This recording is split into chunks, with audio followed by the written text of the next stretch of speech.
Welcome back to the show. If you're a first-time viewer, I am trying to turn all of this into a full-time Lego business, or like 80% Lego. I would still like to dabble in other things just to keep things interesting, but a work-from-home Lego business is what I'm trying to do, and we're doing okay so far this year. So every now and then, more frequently recently, I've been doing like what sold type videos, what's been selling, and so you can kind of see how the numbers break down throughout the month. And then once a month I'll do a big review, which we're getting very close to. But today is a what sold video, and we'll talk about some stuff I'm going to try to get done this week. We just had 2 Bricklink orders over the weekend. This one's really cool. This hairpiece right here is $7 all on its own, believe it or not.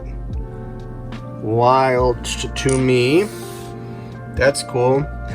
And somebody else bought this, and this is a first for me. I had it crack while in storage. Never had it happen that way. Usually I mean, there's a chance I just missed it while I was putting it away, but I'm pretty thorough when I check this stuff. So I'm pretty sure that happened while it was just waiting to be sold, which is, unsettling for all the other stuff I've got sitting around waiting to be sold. And then the legs for the figure. So they were trying to complete their figure. I sent them a message. We'll see what they say. And then everything else from this weekend happened on eBay. A good deal of it's still Lego, but there's also going to be a good deal of stuff that's not Lego that I've just picked up along the way. A lot of stuff that you see leaving in these what sold videos is stuff that I picked up, up to a year ago, and it's just now starting to sell. So a lot of this stuff I wouldn't even grab anymore because I want to spend more time on the Lego. But let's get to it. Now, of course, out and about at yard sales, if I see something like this for $1, I'm going to grab it because that's just more money I can divert into doing more Lego, and it doesn't take any time at all. I scan the barcode, it's sealed, I don't have to check anything, boom, done. So that's something I'll keep doing just because it's easy money. Something like this I probably wouldn't do again, just they've been very slow moving. 3, 4, 5, I gotta grab one more. Very, very slow moving, taking up a lot of space, and for something that's not very desirable, So there you go. This is something I'll keep doing, is video games. Again, because they don't take a lot of time. As long as the discs look good, you don't really have to do much to them. And that's when, this probably sat around for a long time because it's not a very desirable game. So if I saw this in the wild, I probably wouldn't pick it up unless it was part of a big bulk purchase. Wouldn't recommend that. It's just going to take up shelf space. Something I always recommend if you're just wanting to get started in this. Oh, this was open. That means I gotta double check it. Dang it. So it was open, I gotta make sure nothing fell out. But stuffed animals, if you're just getting started, you can find stuffed animals for super cheap and sell them for decent chunks of change, as long as you got the space to store them. Can't recommend it enough. I just put it here for safekeeping. This little guy right here, I think this came out of, I don't remember what that came out of, but for something little itty bitty like that, it can bring in 10, 12 bucks. I'll do that all day. Similar to video games, I've kind of developed an eye for DVDs that might be worth something. As you can see, it took a while to learn how to do that because a lot of these sitting around are not. A lot of these have been sitting around for a while, but this maybe sat around for 2 weeks. So I've gotten better at that. If you can learn DVDs, believe it or not, some of them still go for really good money. And I think what happens is they're just not on a streaming service, or you have collectors that want to display it. So that's what happens there. Oop, this next one we have out in our living room. Had it out here just for funsies. Empire State Building.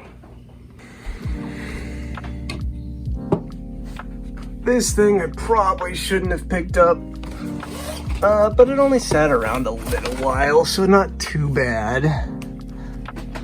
I did say it was untested because there wasn't a game cartridge for it. So hopefully this person read the description. It's kind of like a Nintendo 64 knockoff kind of thing, looks like. This kind of thing I've learned to keep an eye out for. I will do this all day long. Sealed water filters. You know, people, they don't want to pay retail, so they go on eBay and start looking for deals. And that's where I come in. I paid $8 for this box. Somebody spent 53 free shipping, 59 free shipping, something like that.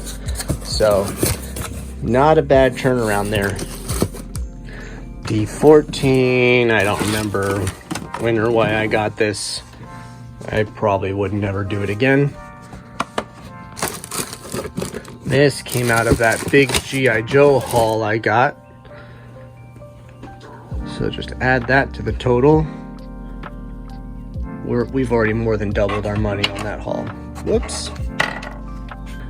And then out of E, this came from the free Lego collection video. Boom. So nothing into that one other than the time to check the parts. And I know it drives some of you crazy that I'm still doing this, but I got so much Lego I gotta move. Somebody bought 2 pounds of Lego. I will weigh it out. And it should just go out. It should. I know it will because I do it all the time. What am I saying? Medium flat rate envelope cost me $8.50. And that'll be the same cost wherever it goes. I was out yard sailing this weekend, and this was kind of my only find, was this stack of PS1 games, a couple PS2 games, and this PlayStation, but unfortunately, it kind of smells like cigarette smoke, so I gotta wipe it down, see if I can get the smell off of it. But look at that original box. Super cool. And it came with these stickers. I could probably sell just the stickers for a decent chunk of change. This was a recent thrift store find. Anakin's pod racer, parts of it were also in there, but there was too much missing, like one of the whole pods was missing. But Sebulba looks like he's going to end up being complete.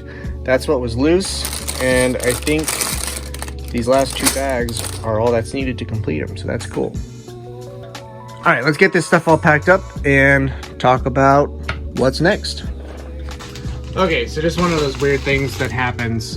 Somehow, whoever bought the Neopets didn't put in their full address, like their house number, so I can't even send this out right now, so I'm waiting to hear back from them. Whoops. And so that's annoying. And I still got to do the Lego by weight sale, and we still got to resolve the broken torso issue. But other than those 3 things, our weekend total, you didn't see some of the Friday morning sales because they shipped them out Friday morning. Our weekend total for Friday, Saturday, Sunday was $245.40, minus some for these issues that I'm trying to resolve. And you might be thinking, that's not a full-time income. A $200 weekend is not a full-time income, and you are correct. And that is lower than usual, so I'm not entirely happy about that. A couple weekends ago, I had a $1,000 weekend, so quite the difference. And you know, sometimes there's just things you can't control, and there's things you can control, so I'm going to focus on what I can control. I need to be listing more. I need to be sending out offers. Maybe I got stuff priced too high.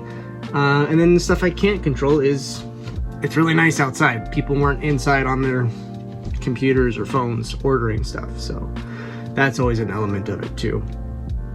245. The positive of that is my total cost of goods for the month so far is $480. So in one weekend, I recouped almost half of what I've spent the entire month, and everything else is just gonna be gravy. So that's cool. So those are things I need to fix. I want to talk about YouTube.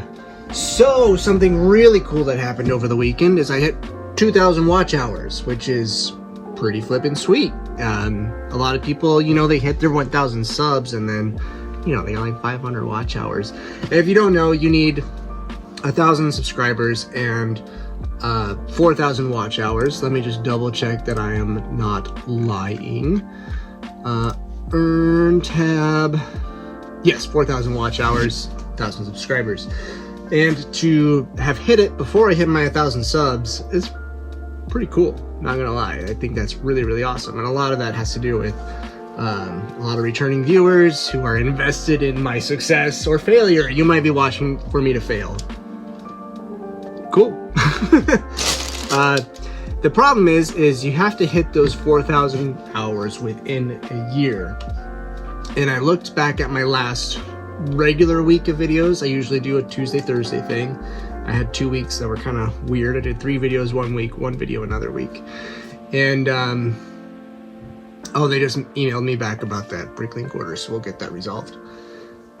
And I calculated off of that last normal week, about 50 watch hours for that week. And I think I need to be doing like 70 something every week if I'm going to hit 4,000 by December. So yeah, 6 months, 52 divided by 2, 52 divided by 2, that number of weeks. I'm really bad at math on the spot. And that many hours per week is what I need. I'll put it on the screen. And I am not achieving that right now. So part of the attempt to get to a full-time business with this is to have the YouTube channel monetized through ads. And it's gonna get there. I just hope to do it before December. But at the rate I'm going, that's not gonna happen. So I gotta figure out how to make the content more interesting, how to get people to watch longer. So if you have ideas of what you would like to see, let me know. That would be a huge help. All right, so they were super cool about it. I said, I can't do anything with it if it's cracked. If you still want it, I'll still send it and refund you. So that's what we did. So they just paid for the legs and they're getting the cracked torso. Speaking of which, Cracked Torso podcast. I should get that going again. Yeah, I need to find people to interview. So if you have any suggestions of people who would be willing to be interviewed on the Cracked Torso podcast, drop them down below. Send them other episodes.